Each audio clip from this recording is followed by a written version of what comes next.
Ces temps-ci, je sais pas comment ça, on nous reparle de Marie-Soleil Touga, là, il y a Carl Tremblay qui est décédé.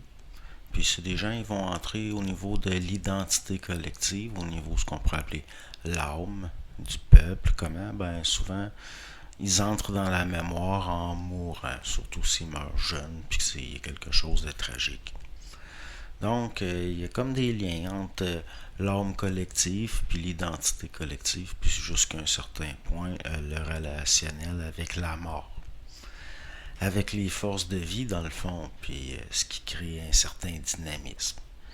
Puis ça, c'est normal parce que, justement, on dirait que la personnalité psychologique, si on peut dire, est là pour protéger l'ego de sa propre conscience, dans le fond.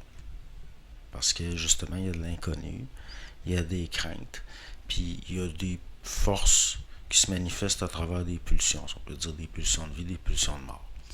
Puis la personnalité psychologique vient réguler, si on peut dire, le contact entre l'ego émotif, psychologique, insécure, puis le réel, qui, dépendamment de sa capacité à apprendre ou pas.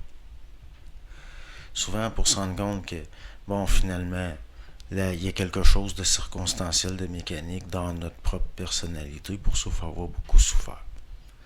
C'est-à-dire, il y a eu des cassures qui ont forcé l'observation de certains aspects que, autrement, la conscience, c'est des choses qui, justement, peuvent être engendrées par la souffrance psychologique et en engendrer aussi, mais c'est toujours des tentatives d'intégration dans le fond. C'est-à-dire que, au niveau de l'expérimental, l'individu est dans un état de survie. Il est psychologiquement en survie parce qu'il sait physiquement en survie. Donc il y a des craintes, il y a des peurs.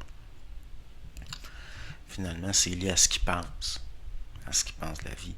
Parce que c'est pas réellement tout le temps ce qu'il sait. Réellement, il y a des choses que l'ego sait, mais qu'il ne veut pas savoir qu'il sait, ce qui est paradoxal. La personnalité, c'est pas une identité. Pas encore. La personnalité, c'est la cristallisation psychologique de votre expérimental circonstanciel à travers la mécanique inconsciente de, de l'inné puis l'acquis, dans le fond, de votre moi psychologique, selon des lois du mental inférieur, c'est-à-dire soumis à de l'expérimental circonstanciel. Il y a un contexte avec des forces, des jeux entre des forces, puis il y a des transferts entre des structures, puis il y a un dynamisme, une mécanique. Ça fait partie de la, qu'on pourrait dire, entre parenthèses, la vie. Si on prend un grec, par exemple, un grec de restaurant, là, genre un grec de restaurant de Montréal, quand le voyant, on le voit et on se dit, ah, ça c'est un grec du restaurant. C'est presque une caricature de grec. Il y en a de même beaucoup à Montréal pour autour. Tandis que si on regarde comme des Grecs dans un grand centre en Grèce, ils ont plus l'air de monsieur, madame, tout le monde, là, comme on voit un peu partout en Occident. Le moi psychologique d'un Grec à Montréal, il risque d'avoir plus besoin de grécitude, là, entre parenthèses, à Montréal qu'en Grèce, parce qu'il n'est pas en Grèce. Son identité psychologique se livre à des activités de compensation pour rééquilibrer la perte d'identité psychologique drainée par l'adaptation à un milieu qui l'identifie probablement psychologiquement, au niveau psychologique, comme étant pas le sien. Donc, c'est un rééquilibrage au niveau d'une identité psychologique, mais c'est pas une identité réelle vraiment encore. Il faut souffrir psychologiquement beaucoup pour que même ces structures de défense-là, de consolidation-là, s'effondrent puis qu'on est obligé de passer à autre chose, là.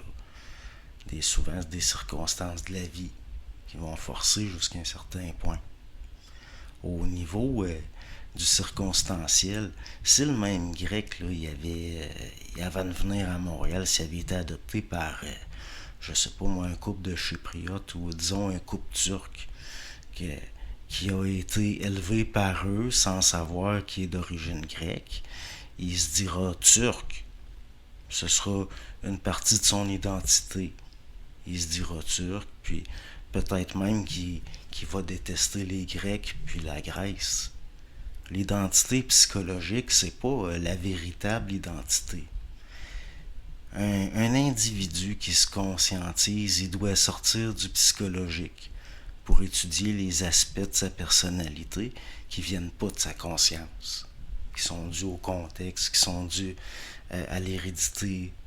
Pour ça, il faut qu'il se désengage émotivement des formes sécurisantes, mémorisées par son identité psychologique.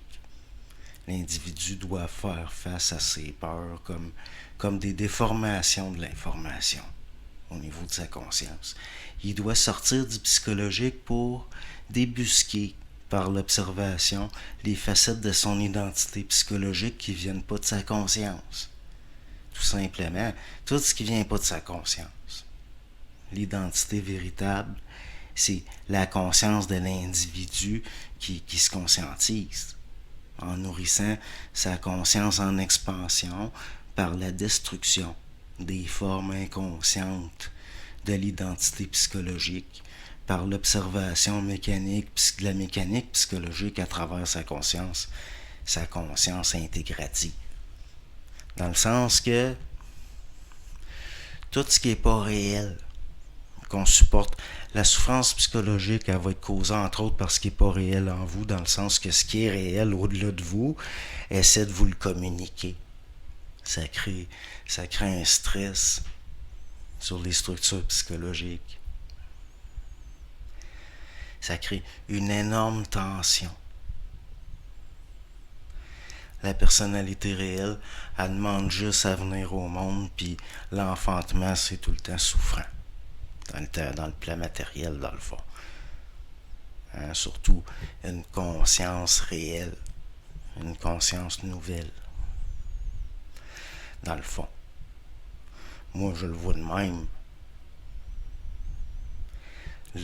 L'identité psychologique, c'est juste une construction qui doit être surpassée. La job des forces de vie, c'est pas de vous rendre heureux. La force des forces de vie, c'est de vous rendre conscient. Puis, si vous voulez à tout prix être heureux, ben ça va se faire à partir d'une conscience, ça. Hein? Si on est heureux, c'est la job de la conscience. C'est pas pour rien qu'on souffre psychologiquement.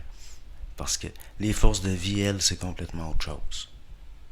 Eux autres, la pression que ça fait, puis la souffrance que ça engendre, parce que l'information passe pas nécessairement, mais c'est de l'information, la souffrance. Peu importe comment on regarde ça, c'est tout le temps de l'information. Même une petite coupure, les nerfs vont transmettre l'information, c'est de l'information pour dire qu'il y a quelque chose.